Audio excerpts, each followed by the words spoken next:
Hello students, how are you all? Hello, Hello, ma'am. We ma'am. are We are fine, fine, ma'am. ma'am. What What about about you? you? What about you? I'm also fine and you are most welcome in this class. And today we are going to discuss about another important topic, and this topic is about moisture and the types of rainfall. Okay? Yes, ma'am. तो Yes, ma'am. Last class में हम सभी ने एक बहुत ही important topic discuss किया था, natures fury. याद है ना आप सभी को? Yes, ma'am. Yes, ma'am. तो फिलहाल उस टॉपिक को भी याद रखना है, क्योंकि आज के टॉपिक में भी उस टॉपिक से रिलेटेड कुछ चीजें जरूर पूछी गई हैं। तो अगर आपको याद होगा तो आज आप उसे सही वे में कनेक्ट कर पाएंगे। Okay, Yes, ma'am. Yes, ma'am. चलिए तो टॉपिक स्टार्ट करते हैं हम आज का। स्क्रीन दिख रही है सभी को?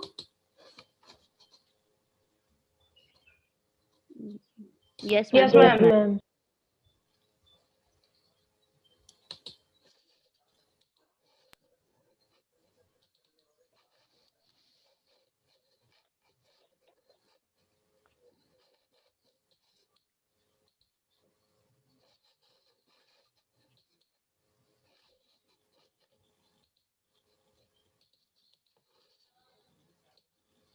यस, तो हम सभी लास्ट क्लास में नेचर्स फ्यूरी ओडिशा की केस स्टडी पढ़ चुके हैं। आज हमें पढ़ना है मॉइस्चर।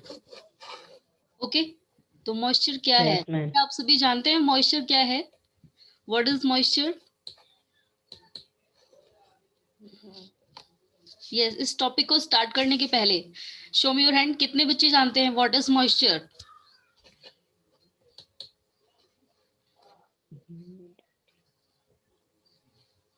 नो।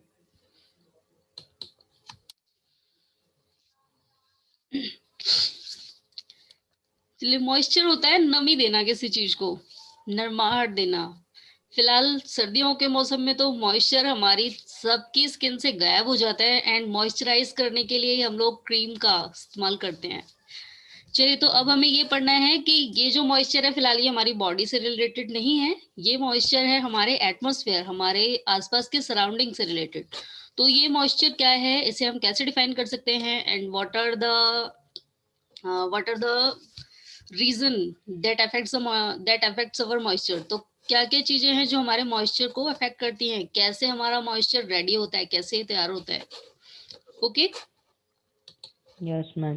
चलिए तो Yes, ma'am. Yes, ma'am.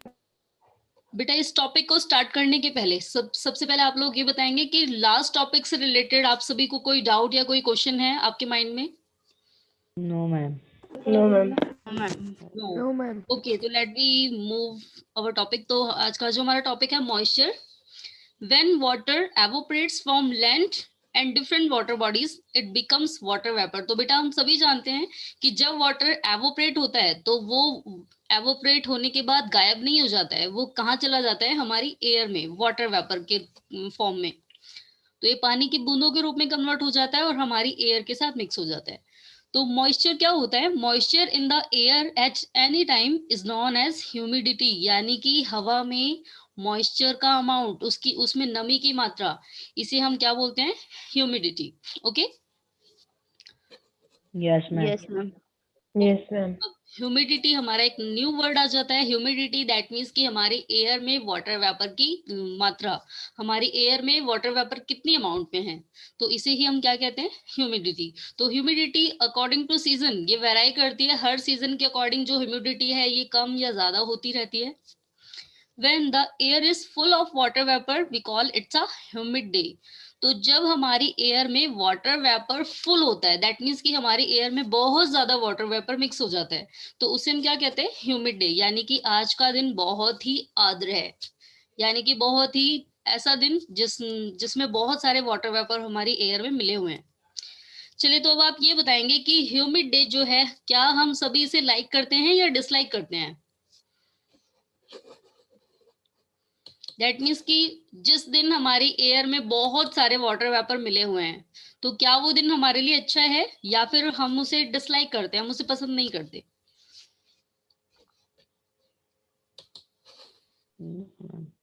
Yes Gaurav बेटा, आप now you tell, do you like a humid day? Yes, ma'am. Yes. Abhishek, now you tell. Yes, ma'am. Yes, Muskan, now you tell. Yes, ma'am.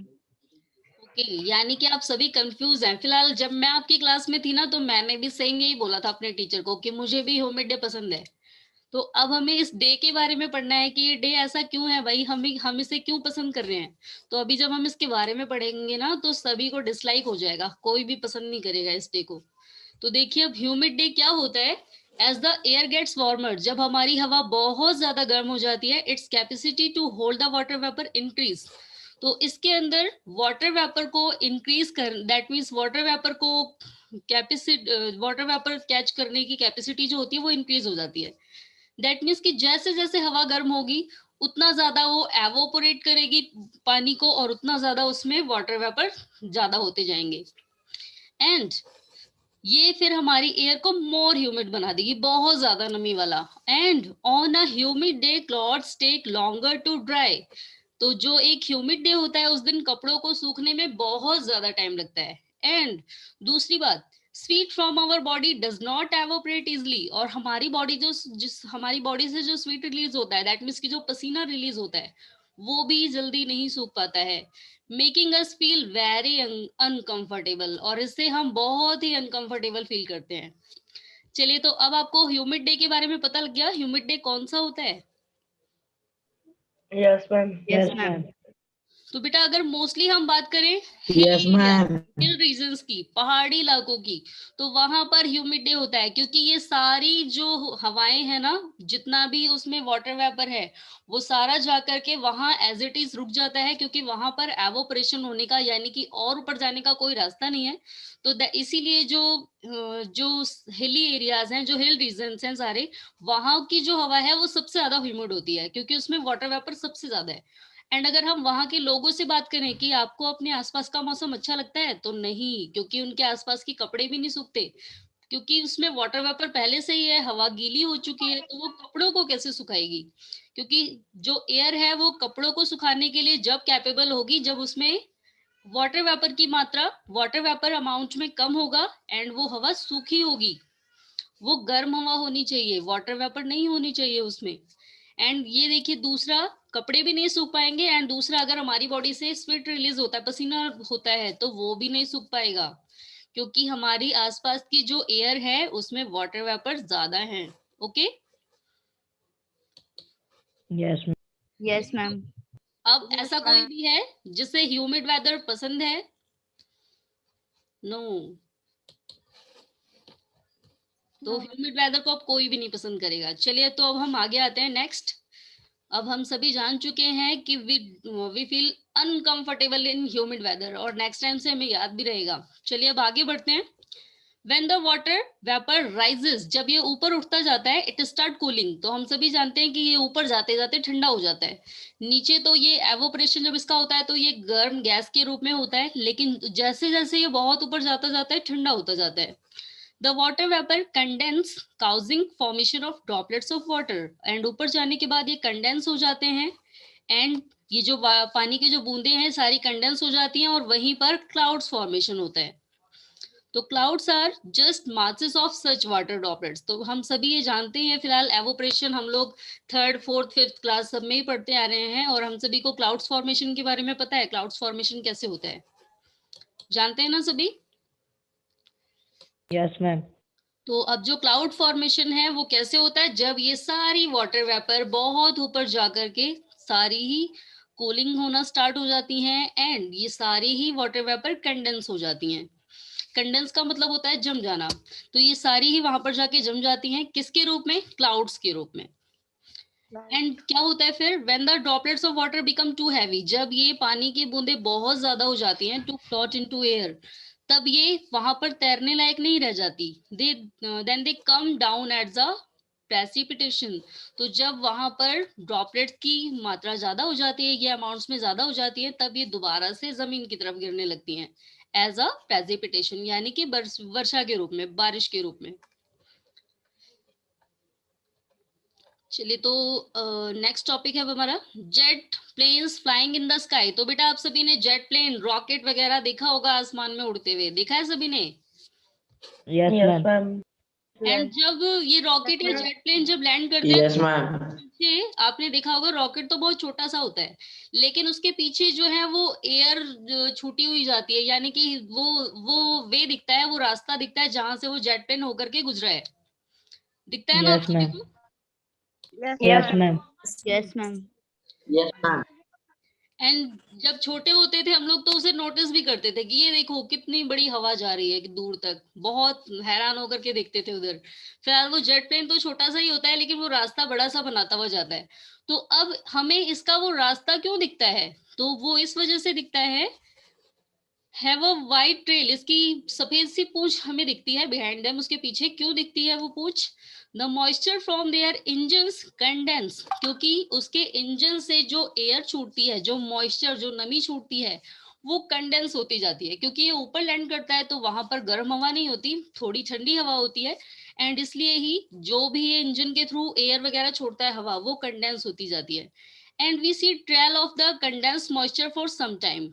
और हम इसी के condense moisture को, that means कि जो इसने एयर रिलीज की है वो कंडेंस हुई रहती है, और इसलिए थोड़ी देर तक हम उसे ऑब्जर्व कर सकते हैं, देख सकते हैं। लेकिन कब? There is no air movement to disturb it, जिस दिन बहुत तेज हवाएं ना चल रही हों।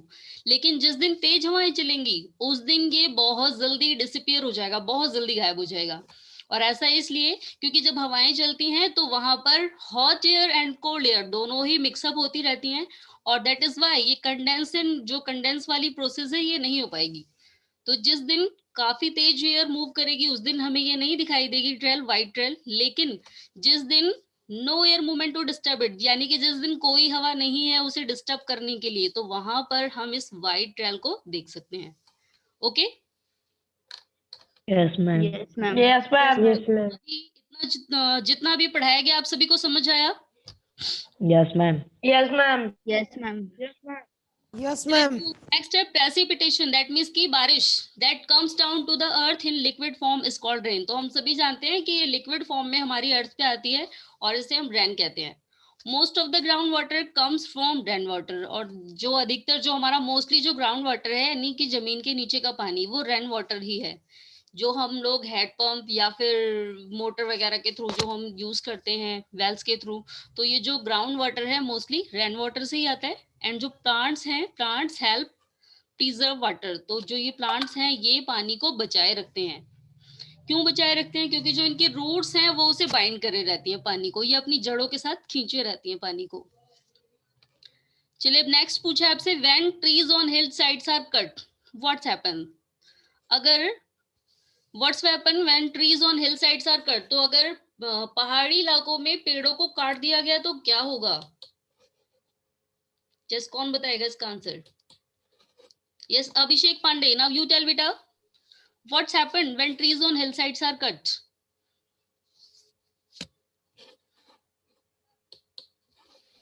Ma'am, there is a lead of water. There is a lead of water. Okay, Muskan, now you tell beta. Ma'am, when the trees in the mountains will be cut down, then there will be flooding. Yes, there will be flooding. Yes, Abhishek, now you tell. Yes, ma'am. When the trees on hills are cut, the rainwater will not collected, and the water will be fall down directly and will occur the flood. Okay, तो फिलहाल आप सभी का answer correct है, लेकिन ये जो flood है ये हिल एरियाज में नहीं होगा। इससे जो ज्यादा इफेक्टेड होंगे वो हम लोग होंगे, क्योंकि ऊपर पेड़ नहीं है। अब यहाँ देखिए, ये हमें पिक्चर दिए, ये हिली एरियाज हैं। अगर हमने यहाँ पर पेड़ काट दिए तो ये जो पानी बहेगा वो यहाँ थोड़ी रुकेगा, वो तो डायरेक्टली फॉल नीचे गिरते गिरते आ जाएगा यहाँ पर, जो प्लेन्स Yes. एरिया है वहां पर। यानी कि जो फ्लड से जो ज्यादा अफेक्टेड होने वाले एरियाज हैं वो हम लोग हो जाएंगे। तो इसलिए अगर हिल साइड्स में ज्यादा पेड़ों को काटा जाता है, rain water flows down the bare mountains and can cause flooding of low lying area. तो अगर हमने ज्यादातर पेड़ों को काट दिया हिली एरियाज में, तो क्या हो जाएगा फिर? यहाँ डाउन द बेयर माउंटेन्स, तो जो ये उनसे माउंटेन से पानी नीचे मतलब नीचे आते आते कहाँ जाएगा, flooding of low lying areas. तो जो निचले एरिया है, जो निचले इलाके हैं, वहां पर क्या आ जाएगा, बाढ़ आ जाएगी। ओके, Yes, चलिए ma'am. Yes, ma'am. Yes, ma'am. अब हमें पढ़ना है टाइप्स ऑफ रेनफॉल। तो on the basis of mechanism there are 3 types of rainfall, the convectional rainfall, orographic rainfall and the cyclonic rainfall. तो ये 3 टाइप्स हैं। अब हमें इनके बारे में पढ़ना है कि ये रेनफॉल कहाँ कहाँ आती है। तो ध्यान से सुनना है सभी को, क्योंकि इससे रिलेटेड आपका एक क्वेश्चन भी पूछा हुआ है। तो सबसे पहले है साइक्लिक रेनफॉल, साइक्लोनिक रेनफॉल। इसके बारे में हम सभी जानते हैं। Yes Prachi, now you tell बेटा, साइक्लोनिक रेनफॉल क्या होती है? What is cyclonic rainfall?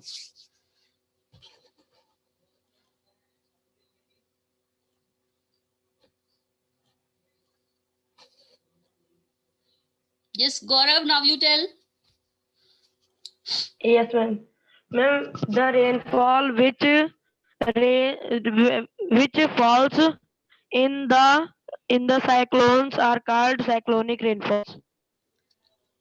Okay, yes और कौन बताएगा अब इसका answer? Yes Muskan, now you tell, what do you know about cyclonic rainfall? Ma'am, when we heats the water and it evaporates and goes towards the clouds, and when it fall down, then it is called cyclonic rainfall, okay. Yes Abhishek Pandey, now you tell बेटा, what do you know about cyclonic rainfall? Ma'am, the air goes to warm water and fall in circular way. That is called cyclonic rainfall. Okay, yes Abhishek Yadav, now you tell. Yes, ma'am. Ma'am, when the cyclone occur in an area, that the cloud would evaporate the water, and that rainfall called the cyclonic rainfall. Okay, तो चलिए आप सभी ने बहुत अच्छी कोशिश की, well tried everyone. तो बेटा साइक्लोनिक रेनफॉल, जैसा कि अभी हमने उड़ीसा की केस स्टडी में पढ़ा था, यहाँ पर आने वाली रेनफॉल क्या थी? Cyclonic rainfall. तो साइक्लोनिक रेनफॉल क्या होती है? जब हमारी कोल्ड एयर, दैट मीन्स की लैंडेड एरिया से आने वाली कोल्ड एयर वार्म एयर से मिलती है, एंड ये यहाँ पर सर्कुलर वे में घूमना शुरू करती है, एंड इससे जो क्लाउड फॉर्मेशन होता है, तो क्लाउड फॉर्मेशन के बाद जो प्रेसिपिटेशन होता है, that is a form in cyclonic rainfall. तो ये जो बारिश है, ये किस फॉर्म में होती है? साइक्लोनिक रेनफॉल के रूप में। ओके, तो जो Yes, हमारे ma'am. उड़ीसा में जो रेनफॉल हुआ था, वो भी साइक्लोनिक रेनफॉल ही था, क्योंकि यहाँ पर भी वार्म एयर, कोल्ड एयर आपस में कनेक्ट हुई थी और उसके बाद बारिश होना शुरू हो गई थी। तो इसे हम क्या कहते हैं? Cyclonic rainfall. अब नेक्स्ट आती है हमारी रिलीफ या ओरोग्राफिक रेनफॉल। तो ये कौन सी रेनफॉल है? तो ये होती है हिली एरियाज में। अभी हम सबने पढ़ा था कि जो वाटर वेपर की मात्रा है, ये जाकर के डेंस हो जाती है हिली एरियाज में। वहां पर वाटर वेपर अमाउंट में बहुत ज्यादा होता है, एंड दैट इज वाई वहां पर ना तो कपड़े सूख पाते हैं जल्दी, और ना ही किसी का पसीना सूख पाता है जल्दी। तो यहाँ पर होने वाली एयर, दैट मीन्स कि अभी ये जो वाटर वेपर है, ये अब क्लाउड्स के रूप में फॉर्म होंगे ज्यादा होने के बाद, और वहां पर जो Yes, बारिश होगी, ma'am. इसे हम क्या कहते हैं? Orographic rainfall. Okay, Yes, ma'am. अब इसकी एक क्वालिटी और है, देखिए अभी आपको इनमें सारी चीजें ध्यान रखनी है। इसमें क्या हुआ था? यहाँ से आने वाली कोल्ड एयर एंड इस एरिया से आने वाली वार्म एयर, ये दोनों आपस में मिलती हैं। यहाँ पर क्या हो जाता है? Cyclonic rainfall. एंड यहाँ पर अब देखिए क्या डिफरेंट है। ये जो रिलीफ ओरोग्राफिक रेनफॉल हुआ है, इसमें भी जहां पर बारिश हो रही है ना, तो क्लाउड फॉर्मेशन डायरेक्टली यहीं से नहीं हुआ है। ये गर्म हवाएं जो है, ये या तो इस डायरेक्शन से या फिर इस डायरेक्शन से आती हैं, क्योंकि जहां पर बारिश हो रही है वहां पर तो वाटर वेपर फॉर्म होने का कोई मतलब ही नहीं है, क्योंकि यहाँ पर जो मौसम है वो काफी ठंडा होता है। तो अब ये देखिए यहाँ से आसपास के एरिया से जो वाटर वेपर, जो एवोपरेशन के थ्रू जो वाटर वेपर रेडी हो रहा है, वो जाकर के यहाँ क्लाउड्स फॉर्म करता है, एंड इससे जो बारिश हो रही है इसे हम क्या कहते हैं, ओरोग्राफिक या रिलीफ रेनफॉल। अब लास्ट आती है हमारी कन्वेक्शनल रेनफॉल, यानी कि संवहनीय वर्षाएं। तो ये हमारे एरिया में होती है, दैट मीन्स कि ये देखिए यहाँ पर आप लोग इमेजिन करिए, यहाँ पर ओशियन है, सी है, कुछ भी है, पानी एवोपरेट होता है, वो क्लाउड्स फॉर्म करता है, एंड फिर यहीं पर बारिश हो जाती है दोबारा। तो इसे हम क्या कहते हैं, convectional rainfall. Okay, Yes, ma'am. तो Yes, ma'am. There are the 3 types Yes, of ma'am. Rainfall. याद हो गए आप सभी को? Yes, ma'am. Yes, ma'am. Yes, ma'am. हमारी जो फर्स्ट है वो है, first is Cyclonic rainfall, rainfall. Second is relief या orographic rainfall, Um, and last is convectional rainfall. Convectional. Okay, Yes, ma'am. तो अब Yes, ma'am. चलिए, तो हमारा पूरा चैप्टर फिलहाल कंप्लीट हो चुका है।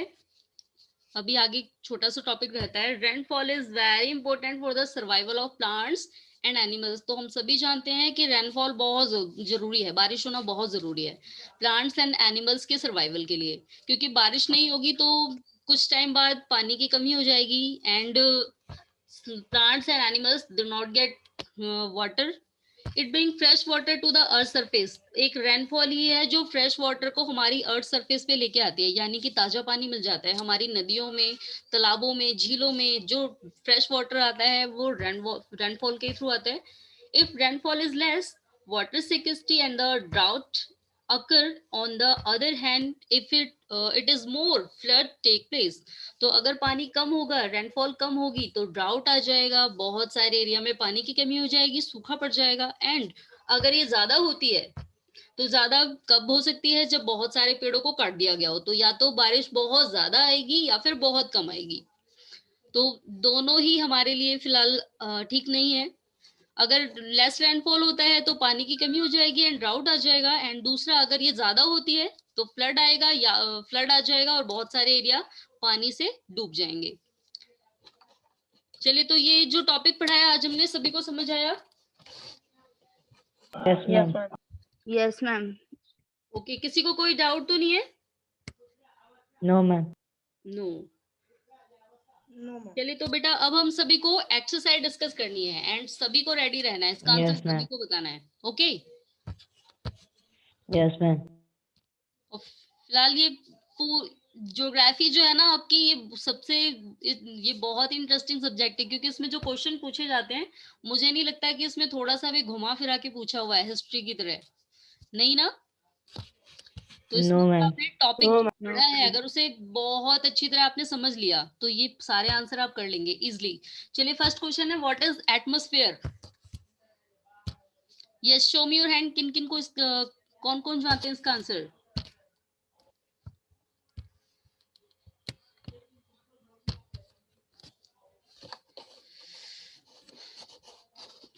काव्यांशु, आप डेली क्लास नहीं लेते हो बेटा, आज दिख रहे हो मुझे आप काफी दिनों बाद।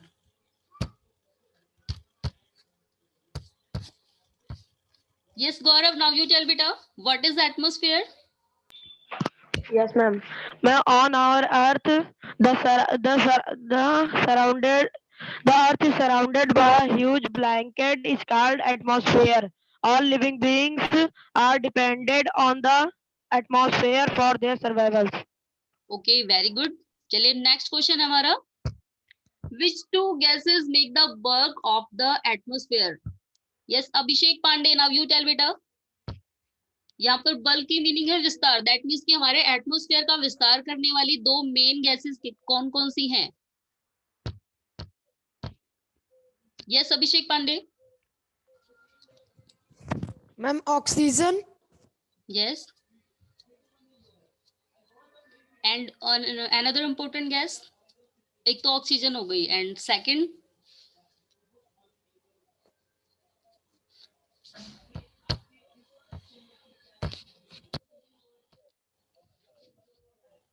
खुशी, नाउ यू टेल बेटा, what are the two important gas of our atmosphere? हमारी एटमॉस्फेयर में दो इम्पोर्टेंट कौन कौन सी गैसें हैं? Oxygen and nitrogen. Yes, तो oxygen and nitrogen are the two gases that make the bulk of the atmosphere. चलिए अब आते हैं हम लोग क्वेश्चन नंबर 3 पे. Which gas creates greenhouse effect in the atmosphere? Yes, Muskan, now you tell. Ma'am, carbon dioxide gas creates greenhouse effects in the atmosphere. Okay, तो यहाँ पर हमने पढ़ा ही था फिलहाल जो टॉपिक दिया था हमारा कि जो कार्बन डाइऑक्साइड है वो ऐसी गैस है जो यहाँ पर ग्रीन हाउस इफेक्ट बनाती है. चलिए नेक्स्ट क्वेश्चन है, what is weather? Yes Gaurav, now you tell, what is weather? Yes, ma'am. So the weather is how hour to hour and day to day changing conditional, and the weather can be changed dramatically time to time. Okay, very good. तो weather के बारे में हम सभी ने पढ़ा था कि ये hour to hour day to day change होता रहता है एंड इसके बारे में फोरकास्ट भी किया जा सकता है. लेकिन जो क्लाइमेट है वो इससे बिल्कुल डिफरेंट होता है, उसके लिए हम कोई भी फोरकास्ट नहीं कर सकते हैं. चलिए अब नेक्स्ट क्वेश्चन आता है, name 3 types of rainfall. Abhishek Yadav, now you tell. Yes, ma'am. Ma'am, the three types of rainfall is cyclonic rainfall, orographic rainfall, and convectional rainfall. Okay, very good. So there are the 3 types of rainfall: cyclonic rainfall, orographic rainfall, and last is convectional rainfall. चलिए last question आता है हमारा, what is air pressure?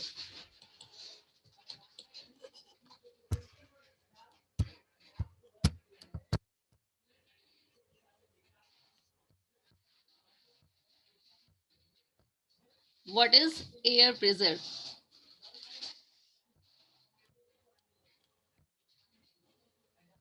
Yes, Akriti, now you tell, what is air pressure? Ma'am, air pressure is definite as the pressure by the wind of air on the earth's surface. Okay. Yes, Gaurav, now you tell beta, what is air pressure? Yes, ma'am. My air pressure is defined as the pressure exerted by the weight of the earth's surface, and the air pressure is highest at the sea level. Okay, very good. तो चलिए दोनों ने बहुत ठीक बताया. अब हम आते हैं नेक्स्ट क्वेश्चन. तो क्वेश्चन आंसर सभी को समझ आ गए? Yes, Yes, ma'am. ma'am. Yes, ma'am. Next है हमारा, tick the correct option and you choose the correct option for each statement. तो हमारा जो फर्स्ट क्वेश्चन है, which of the following gases protect us from harmful sun rays? तो first is carbon dioxide, second is nitrogen and third is ozone. Yes Khushi, now you tell बेटा. Ma'am, ozone. Ozone, yes, ozone is a correct answer. चलिए अब next है हमारा, the most important layer of atmosphere is troposphere, thermosphere या फिर mesosphere. Abhishek Pandey, now you tell. Ma'am, troposphere. Yes, troposphere is the correct answer, क्योंकि troposphere हम mostly इसी area में रहते हैं और जो सारी ही सुटेबल कंडीशंस है वो इसी लेयर में है. चलिए next question, which of the following layers of the atmosphere is free from clouds? Troposphere, stratosphere, mesosphere. Yes Ratnesh, now you tell. Stratosphere. Stratosphere. Yes, तो फिलहाल इसका करेक्ट आंसर स्ट्रेटोस्फेयर है, क्योंकि जो मीजोस्फेयर है हमारा मध्यमंडल बनाता है, ये आयन मंडल, एंड जो ट्रोपोस्फेयर है यहाँ पर तो क्लाउड्स फॉर्मेशन होता ही है. तो एक जो हमारा लास्ट ऑप्शन बच जाता है, क्या है ये? स्ट्रेटोस्फेयर. चलिए नेक्स्ट क्वेश्चन है हमारा, as we go up the layers of atmosphere. तो जैसे जैसे हम एटमॉस्फेयर की लेयर में ऊपर जाते जाते हैं, द प्रेशर, दैट मीन्स की जो एयर प्रेशर है उस पर क्या इफेक्ट पड़ता है? तो एयर प्रेशर इंक्रीजेस या फिर एयर प्रेशर डिक्रीजेस या फिर air pressure remains the same. Yes Gaurav, now you tell बेटा. Ma'am, decreases. Decreases. Yes good. तो एयर प्रेशर डिक्रीज होता जाता है, घटता जाता है, एंड फाइनली स्पेस में जाने के बाद ये बिल्कुल ही खत्म हो जाता है.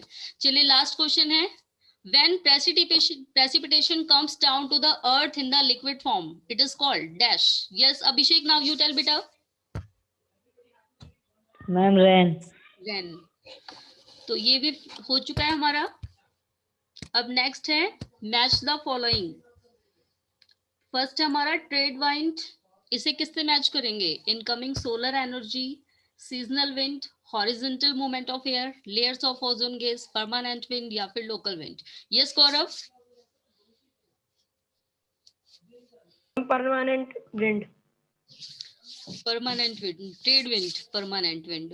ओके, चलिए नेक्स्ट है लू। लू को किससे मैच करना है? Yes Akriti, now you tell.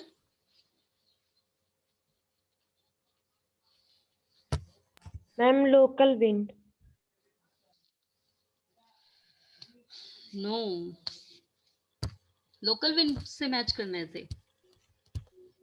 Yes Ratnesh, now you tell. Yes, ma'am.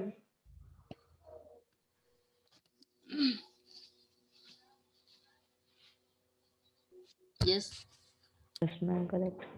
Yes Ratnesh, Local wind ही होगा। लोकल विंड करेक्ट है। इस आकृति ने ठीक। Yes, ma'am. फिलहाल आकृति कभी आंसर नहीं देती ना, इसलिए मैं कंफ्यूज हो जाती हूँ कभी कभार। चलिए वेरी गुड आकृति। तो अब नेक्स्ट क्वेश्चन है हमारा, next option sorry, monsoon wind, इसे किससे मैच करना है? Yes Muskan, now you tell. Ma'am, seasonal wind. Seasonal wind. Okay, तो हमारा लास्ट ऑप्शन बच जाता है विंड। विंड को किससे मैच करना है?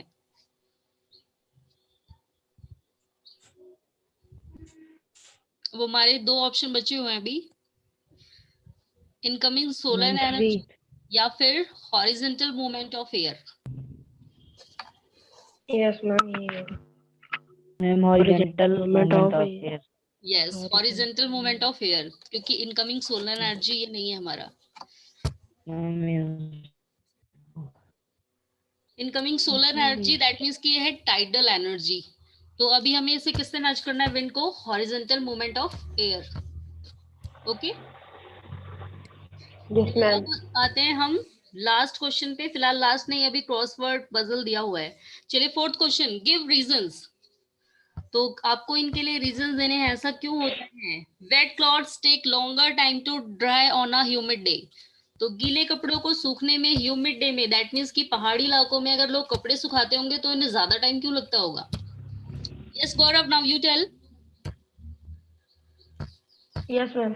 Ma'am, wet clothes take longer time to dry on a humid day because amount of water in air is more than in the humid day from the sunny day. So sunny day, due to which rate of evaporation decreases and air soak less water from the cloths. Very good. तो देखिए first फिलहाल reason हम लोग discuss कर चुके हैं। Next है amount of insolation. तो अभी हमने पढ़ा था चैप्टर में आतपन, दैट मींस की जो हमारी जो कार्बन डाइऑक्साइड गैस है वो क्या करती है? सनहीट को ट्रैप करती है, बाउंस बैक नहीं होने देती वापस। तो ये जो प्रोसेस है amount of insolation decreases from equator towards pole. तो जैसे जैसे हम पोल्स की तरफ जाते जाते हैं इंसोलेशन कम क्यों होता जाता है?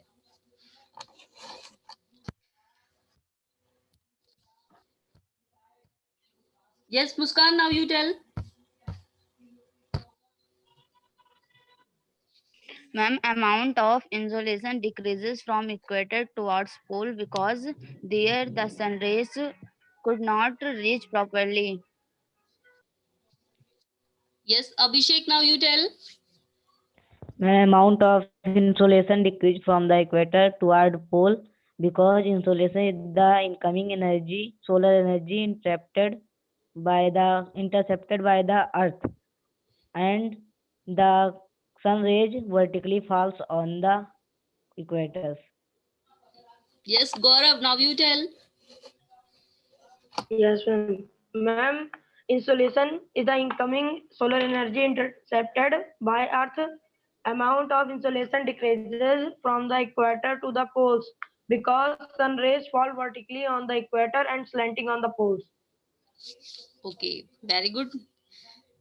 तो इसका आंसर फिलहाल आप सभी ने तीनों ने करेक्ट बताया है। फिलहाल गौरव ने कंप्लीट आंसर बताया है, क्योंकि इक्वेटर पे वर्टिकली पड़ती हैं एंड पोल्स पे स्लैंटिंग पड़ती हैं, and that is why equator पे सबसे ज्यादा इंसोलेशन होता है, एंड जैसे जैसे हम पोल्स की तरफ मूव करते जाते हैं क्या हो जाता है, फिर पोल्स में जाने के बाद ये डिक्रीज होता जाता है, एंड पोल्स पे Yes, ma'am. पहुंचने के बाद तो बिल्कुल जीरो हो जाता है।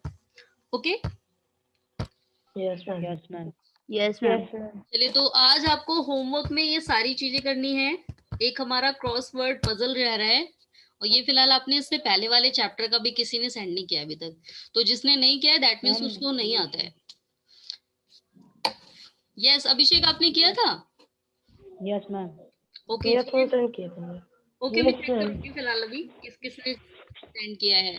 तो ये वाला भी क्रॉसवर्ड पजल आपको सॉल्व करना है बेटा। इसमें बहुत सारी ऐसी चीजें पूछ ली जाती है ना जो हमारे लिए बहुत ज्यादा इंपॉर्टेंट है। जैसे अभी हम फर्स्ट टॉपिक एक बार पढ़ते हैं, देखिए इसमें क्या दिया हुआ है।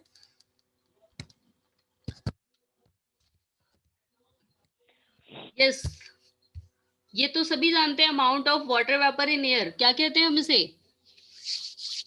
Amount of what? Amount of water vapour in air, हमारी हवा में वाटर वेपर की मात्रा को आज के टॉपिक में पढ़ा है अभी हमने। Ma'am, humidity. Man, humidity. Humidity. तो अब आगे है condensation of water vapour around dust particle in atmosphere, इसे क्या कहते हैं हम? Condensation of Cloud. Water vapour around dust particles in atmosphere, Ma'am, cloud. Cloud formation.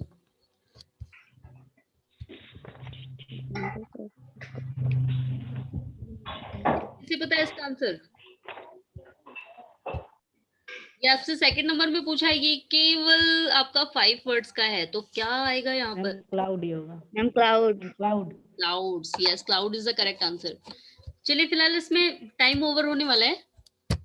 Yes, तो इसमें बेटा एक 6th ऑप्शन पूछा है आपसे, देखिए 6 नंबर पे जो पूछा हुआ है, an Indian tree having extra ordinary quality of providing oxygen round the clock.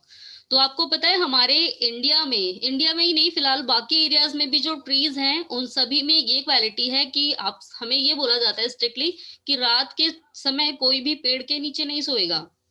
और आपको पता है ऐसा क्यों कहते हैं?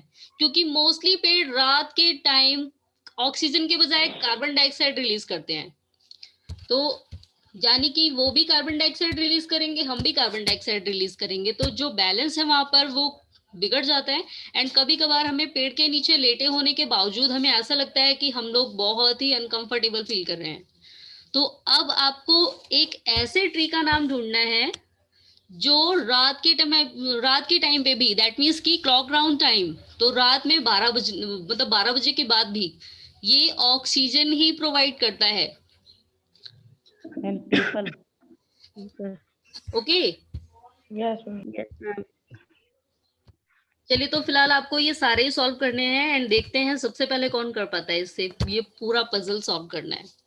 फिलहाल इसमें चैप्टर से रिलेटेड भी हैं और आउट ऑफ चैप्टर भी पूछे गए हैं आपसे। ओके बेटा, तो फिलहाल टाइम ओवर होने वाला है। अब आज का ये आपका होमवर्क है। Ma'am, cross. सारे question answer and tick the correct option, match the following and give उसके बाद भी एक ये क्वेश्चन आपको है. करने हैं। एंड जो क्रॉसवर्ड पजल है ये फिलहाल आप सभी लोगों को चेक करना है कि कितने बच्चे सेंड करते हैं कितने नहीं। दैट मीन्स कि जिन्होंने सेंड किया उन्होंने पढ़ा है, एक्स्ट्रा भी पढ़ा, एंड जिन्होंने नहीं सेंड किया दैट मीन्स कि वो खाली चैप्टर पे कंसंट्रेटेड है। Okay, Yes, ma'am. Yes, ma'am. Next Yes, ma'am. हम सभी को सिविक्स का चैप्टर नंबर 4 स्टार्ट करना है।